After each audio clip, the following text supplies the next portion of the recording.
ఒక 2 మార్కులు తగ్గాయా 10 మార్కులు తగ్గాయా అనే దాని మీద దృష్టి పెట్టకుండా విద్యార్థి సబ్జెక్ట్ అంతా నేర్చుకున్నాడు, రేపు పొద్దున్న కాంపిటేటివ్ ఎగ్జామ్కి వెళ్తే విద్యార్థి ఎంత బాగా రాయగలడు అనేదే మనకు చాలా ప్రాముఖ్యమైన విషయం. కనుక చక్కగా మీ విద్యార్థులు ఎలా చదువుతున్నారో చెక్ చేసుకోండి, సబ్జెక్ట్ మీద ఎంత అవగాహన ఉందో చెక్ చేసుకోండి, సబ్జెక్ట్ మీద ఎంత హోల్డ్ ఉందో చూసుకోండి, కాన్సెప్ట్ ఎంత బాగా నేర్చుకున్నారు. మీ విద్యార్థిని వాళ్ళు నేర్చుకున్న సబ్జెక్ట్స్లో ఏదైనా ఒక లెసన్ మీద సెమినార్ ఇవ్వమంటే, ఏదైనా ఒక లెసన్ మీద ఒక ప్రజెంటేషన్ ఇవ్వమంటే చక్కగా ఇవ్వగలడా లేదా ఇది చెక్ చేసుకోవటం మంచిది. ఆ స్టాండర్డ్ వచ్చినప్పుడు విద్యార్థులు పెద్ద అయిన తర్వాత వాళ్ళు కష్టపడి చదివితే కాంపిటేటివ్ ఎగ్జామ్స్ని తప్పకుండా బీట్అవుట్ చేస్తారు. కనుక 10, 20, 30 మార్కులు తేడా ఉన్నప్పుడు దాన్ని ఏదో పెద్ద తేడాగా భావించి తల్లిదండ్రులు ఎవరు కూడా బాధపడద్దు.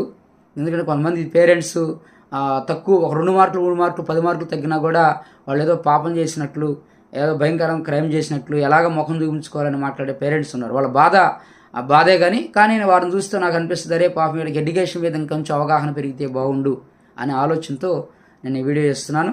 కనుక జాగ్రత్తగా ఆ రిజల్ట్స్ అనలైజ్ చేయటం మంచిదే, కానీ కంపేర్ చేస్తున్నప్పుడు కొంచెం మనం జాగ్రత్తగా కంపేర్ చేసుకోవాలి.